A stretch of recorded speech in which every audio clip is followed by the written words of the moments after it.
While some may wish it was longer, the fact that Gravity Falls was as short of a show as it was makes it pretty easy to watch. I mean, technically speaking, if you were to do so non-stop without breaks and with each episode starting right after the other, you could technically start and finish Gravity Falls in just a little over 15 hours. Part of the perk there too is the fact that it's easy to keep track of the order. I mean, even if you've not got every GF episode's name and release order memorized like me cause well, you're normal, it's pretty easy to follow along regardless. But if you do know that all, and want to go another layer deeper in memorization, then beyond just the episode names and order of release, you could try memorizing the production codes.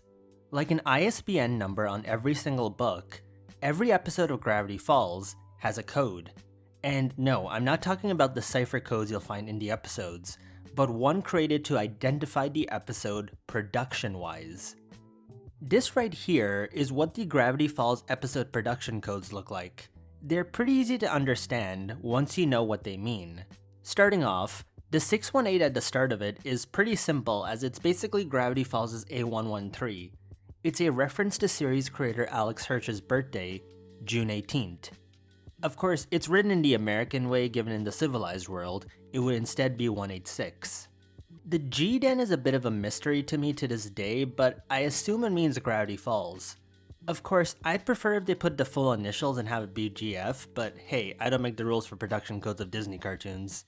After the dash, the code becomes pretty easy to make sense of. The 1 at the start of the number is indicating what season this episode was made for. In this case, it's for a season 1 episode.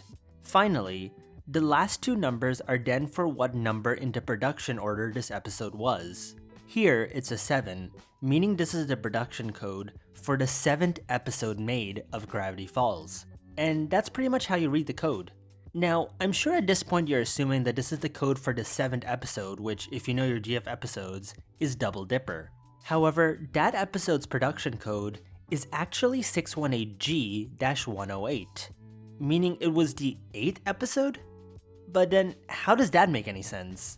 And to add on to that, in actuality, this code here is for, surprisingly, Tourist Trapped, the 1st episode of Gravity Falls. If that's confusing, then don't worry, even I was confused at first when I realized this years back. See, as I mentioned earlier, these codes are for the production order of Gravity Falls episodes, not the airing order. Although Tourist Trapped was the 1st episode that fans saw, it was the 7th one made. According to Alex Hirsch in the episode commentaries, the reason that was the case was due to the fact that they were given a lot of time to work on the show before it aired, and so, they waited a bit to get back to the 1st episode, given they had no clue yet what it would be. This is our very first aired episode of Gravity Falls. This was actually the 7th episode we produced. They kind of gave us a little bit of lead time on the series so that we could kind of play them in different orders, and we were really not sure what we wanted our first episode to be, so we waited as long as possible. In fact, the very first episode of Gravity Falls to be made, according to the production codes, was the 2nd episode. Yeah, The Legend of the Gobblewonker was the first produced episode, and man, does it show it, given it definitely has a tone and feel to it that is very different to the rest of the show, if you know what I mean. What is that, a woodpecker? If you lay out all the episodes in air order and then put the production codes next to them, you'll start to see how all over the place it is. Some interesting other observations that you can find are things like how Little Dipper was the 2nd episode made despite being the 11th one to air. Then there's some episodes like Headhunters, Time Travelers, Pig, and Boys Crazy that have the same production and airing order, and that rather than Gideon Rises, it was Land Before Swine, which was the actual final season 1 episode of the show produced. But hang on a second, why is that episode's code 618G-122 rather than 120? I mean, season 1 after all only had 20 episodes, not 22. And similarly, season 1 has the same discrepancy, as the last Mabelcorn, the final season 2 episode made, ends with 618G-222. If you arrange all the episode production numbers in order, you'll notice why that's the case. There are 4 Missing episode codes. In Season 1, the codes 618G-116 and 618G-118 are missing, and in Season 2, it's the codes 618G-204 and 618G-216. This is rather unusual as it implies that for some reason, these codes just had no episode attached to them. They were never used for an episode, and as far as I can tell, none exist with the codes. Now, I've known this for a while now because of course I would. I actually first noticed this back when I made the McGucket hoax video back in 2024, as when you look at the fake image that was created for the leak, the production code of the fake episode on it was 618G-123, implying that it would have been the 23rd produced episode when in reality it would have been the 21st. This was interesting as it obviously showed that these skipped episode codes existed as far back as 2013 when the leak happened, and probably even earlier. So now, the question was why? Are these the shadows of Gravity Falls episodes that got far enough in production to have a code but then scrapped and just skipped? And if so, what could these episodes possibly have been about, and when did these episodes get cut? I mean, there are many known scrapped episode ideas for Gravity Falls that the crew have told us, but there's not in turn multiple unused episode codes, just these 4. So there had to be a specific point that these episodes reached from where they got their codes. To help with this, I decided to use a little open secret. In case you don't know, back in 2024, just after the interview with Alex Hirsch was released, there was a massive leak of content from Disney TVA. Among them were the pilots and pitch bibles for various shows, including Gravity Falls. It's from that we got The Next Time on Reel in full, and also early pitch bibles for the series. However, there was a lesser known item that leaked: a model pack for Gravity Falls.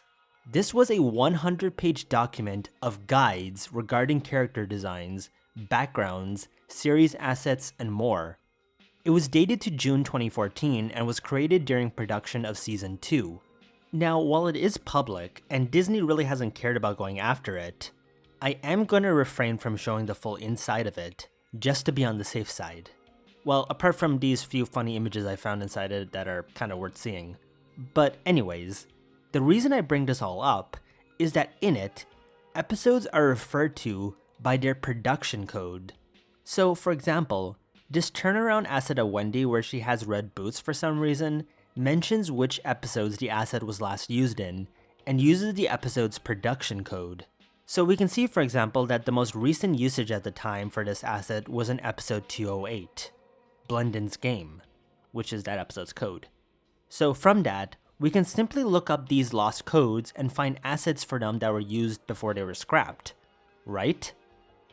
Yeah, if it was that easy, then the video would already be over. Despite searching, there was no mention of any of these 4 production codes in the model pack. The thing was, though, I already was sort of expecting that. Remember, my theory is that these codes are for episodes that didn't get far enough into production, and so, that would mean that they didn't even have assets created or old ones used. As such, these episodes probably didn't get further than the writing phase. But there's only really one way to find out, and for that, I needed to turn to someone who may know. The Gravity Falls crew.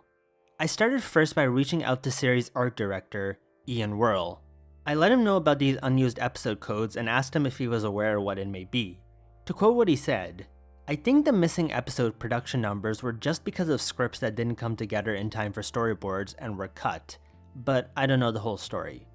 This was interesting as it implied that these episodes were indeed ones that had been written, or were being so, but just never made it in time to being boarded and advanced to the next stage of production. I wanted to ask another crew member while I had the chance just to get a second opinion, so I reached out to none other than Rob Renzetti. Rob of course worked on the show as a producer and story editor, so if anyone knew this and could verify it, it would be him. So with that said, I emailed him about it and mentioned my guess of the codes being from scrapped episodes. He eventually got back to me in a short but to the point answer. Essentially, Rob basically confirmed my suspicion. These were codes for scrapped episodes. Sadly, however, he couldn't recall what they were for. Or maybe he was just not wanting to answer that because of some sort of NDA or whatever. Okay, so just to go on a bit of a side note, because I know some people are going to comment this, I wrote the script for this video back in around January and February-ish, so my plan was to have it out back then. And of course, in that time since, the Gravity Falls art book has been announced. And of course, I'm only just now getting around to recording for this video, so it's after the art book was announced. So that obviously brings into question whether or not Ian Whirl and Robert Zetti purposefully didn't answer my question entirely because maybe, this stuff is going to be answered in the art book already, and they didn't want to spoil anything. So it's possible the stuff will be answered in the art book, but we won't know, of course, until release day. So that kind of changes the whole circumstances of what these guys told me. But it's still kind of cool, and I think the rest of the video still gonna work out despite all this. So I'm excited to see what the art book might answer in regards to this. But just wanted to mention that because I know some people are probably gonna be like, of course they didn't answer it. The art book was being made. Like, yes, now of course we know that this was probably the reason why they didn't say much more about that. So yeah, back to the video. Of course, you may be asking yourself, why didn't I just ask Alex Hirsch given, well, I can? Simply put, Alex probably doesn't even remember most of these things. So asking him would not likely yield any new answers to anything different to what Rob and Ian have told me. Their words as members of the Gravity Falls team hold as much weight in these things as the man who made the show himself would. So there's not really much more I could get from him. I mean, I doubt Alex even remembers what episodes they were. Also, Alex has been sort of offline lately because of the art book, as we now know, and he didn't get back to my email even about the finale anniversary video which I was making, and so it's safe to say that he probably has got other things to do right now than answer some questions from some guy in Canada he interviewed in 2023. But we now at least have confirmation of the theory. These are the shadows of missing Gravity Falls episodes. Episodes that were planned or written, but just never made it further than that. They exist only now as text on paper. But the question now left to answer is, what could these episodes have been about? It's highly possible we may never know, or probably will in a few months once the art book comes out, or we can maybe take a guess based on the known scrapped episodes. Given these had codes, we can eliminate cut episodes that were just ideas or ones we know only a little bit about. So, focusing on the more established scrapped episodes, what guesses can we make? Well, in Season 1, the two unused codes are in between Boss Mabel, Carpe Diem, and Boys Crazy respectively. This was near the end of Season 1 production. One guess could be the creepy doll collector episode, which was first mentioned by the crew at the 2016 New York Comic Con. It was planned to be reused as a Journal 3 exclusive story, but got cut out from there to give more room for Ford's multiverse tales. I would mention the Labyrinth episode, but per what Alex told us in 2023, that episode was never more than a sticky note idea, so I doubt it was far enough down the production to get its own code. And so like with the idea that there could be a Labyrinth episode, it was literally just a card that said Labyrinth? And then I casually pitched it over lunch to one of the executives, and she's like, that's a very specific reference. I don't think you can get a whole episode out of that. And I was like, oh, maybe you're right. But in my head, I knew what the sort of setup was in my head. I think even if the executive hadn't stopped us, we would have quickly been like, I'm not sure there is enough of an arc. This is maybe too fantastical, because we were still figuring out like what are the rules of reality. But I would have loved, I have so much love for that genre. I would have loved to explore the tone of that, even if we weren't quite able to figure out a story behind it. There was a Superpowers episode that Michael Rianda shared in 2021 from Season 1 that had some stuff written for it that could have been one of these. Michael even said that he had no idea why it wasn't made, which could fit the whole fact that it didn't make it in time to be storyboarded. That all said, personally speaking, as someone who isn't that big of a fan of superhero-themed episodes, this was probably a good thing. Of course, another idea could be one of the many scrapped Wendy episode ideas, of which one Michael also shared. It was a road trip themed episode idea, which I made a video already about, like reading the script that exists for it. So it could have been that, but again, we just don't really know. I mean, there's just not as many known scrapped Season 1 episode ideas as there are for Season 2. And speaking of Season 2, one cut episode is between work on the Gulf War and Susan the Real Girl, while the other is between the Stanchurian Candidate and Roadside Attraction. In these cases, we have a bit more material to work with and some more possible concrete answers. One of these is possibly the most well-known Scrap GF episode idea, which was one that Alex revealed in 2015 about a B-plot involving Wendy and Stan. With how much detail he shared about it, it's safe to say that he had a plan down for it before scrapping it. And given the episode sounded like it would have been set before Now What He Seems, it could be possible that 618G-204 was that episode that never got made, given they could not come up with a long enough A-plot. And again, Wendy also had another scrapped episode that fits the criteria for 618G-216. Given we know that the episode in between the two here airing-wise was the last Mabelcorn, and also the fact that it was the last one produced, we can make a guess that this episode was probably the original plan for it. And what was the original plan for that episode, you ask? Yet another scrapped Wendy episode, which would have been about weather control and her family. We know this given Alex mentioned it in the commentary for Mabelcorn, and even said that the episode was very close to being made before being scrapped for what we got. There was an episode that we were working on that we could not for the life of us crack. It was going to be an episode about Wendy, and so we tried to come up with one, and there was an outline, and it was about her sort of relationship with her family and her insane lumberjack dad. But oh my gosh. It involved her at some point getting weather controlling powers. Because we needed magic, we needed something that was like a connection to the magic of the world. And somehow that was the thing that we wound up with, and it didn't work. It felt too crazy, and also Frozen had just come out. It sounds like an X-Men episode. Yeah, it wasn't working. And we were really behind, and I realized I had a choice, which is we could either produce this episode that really didn't seem in character for Wendy, or I could write a new episode in 2 days. Oh my gosh. Therefore, it's safe to say that this was what the missing episode here was probably about. And given it was yet another Wendy episode, I think what Hana said in their video on the finale turning a decade old recently really rings true here. The team behind the series apparently has an allergy to giving Wendy her own story. She's a main character. What do you mean you don't want to ruin her? First you gotta give her a story to ruin. Come on, man. The show ain't perfect. Who knows, maybe we'll finally get a list of every single scrapped Wendy episode once the art book comes out.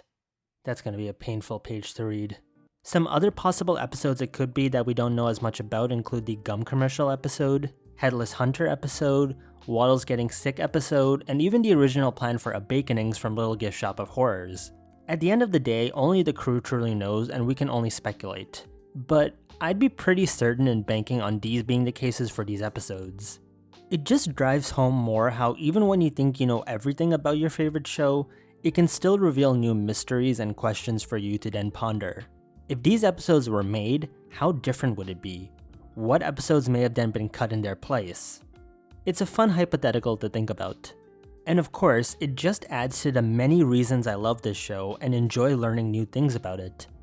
The time and dedication so many of the crew put into making Gravity Falls what it is today is something we often don't think about much.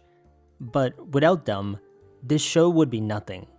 And these unused codes are just one of the many instances where you come to realize that.